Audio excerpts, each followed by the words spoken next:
जय जय वानती, भारत माता की जय।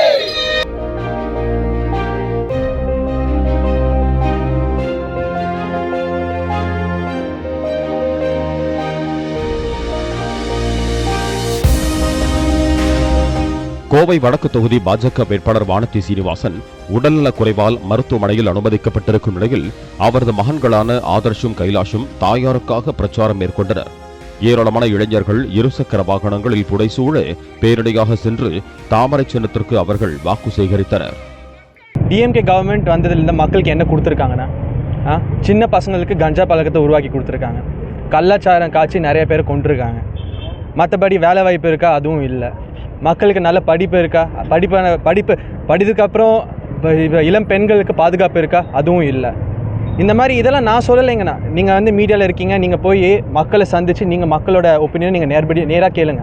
இதெல்லாம் மக்கள் சொல்ல வேண்டிய விஷயங்கண்ணா. இதெல்லாம் மக்கள் சொல்கிறாங்க. டிஎம்கே கவர்மெண்ட் மேலே மக்களுக்கு கோபம் அதிகம் உள்ளது. மக்களுக்கு மாற்றம் கண்டிப்பாக வேணுங்கிறது அந்த ஒப்பீனியன் நல்லாவே இருக்குங்கண்ணா மக்கள்கிட்ட. அது போக இரண்டாவது செய்திங்கன்னா, நம்ம பக்கத்து தொகுதியில் இது வரைக்கும் நாங்கள் நிறையா திட்டம் பண்ணியிருக்கோங்கண்ணா. இப்போ நலங்கிற திட்டத்தில் கிட்டத்தட்ட 1000 குழந்தைங்களுக்கு நம்ம நிறையா பண்ணிகிட்ருக்கோம்.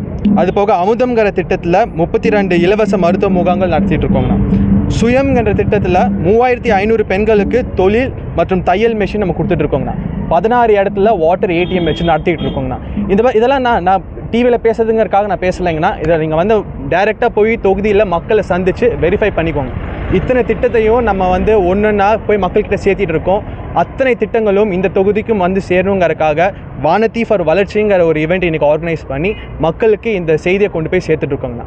அதனால் மே 4 அன்னைக்கு தாமரை இந்த தொகுதியில் மலர்ந்தே தீரும். தேசிய ஜனநாயக கூட்டணி ஆட்சி அமைந்தே தீரும். அண்ணன் எடப்பாடி பழனிசாமி அவர்கள் சீஃப் மினிஸ்டராக 100% ஆயிடுவாருங்க.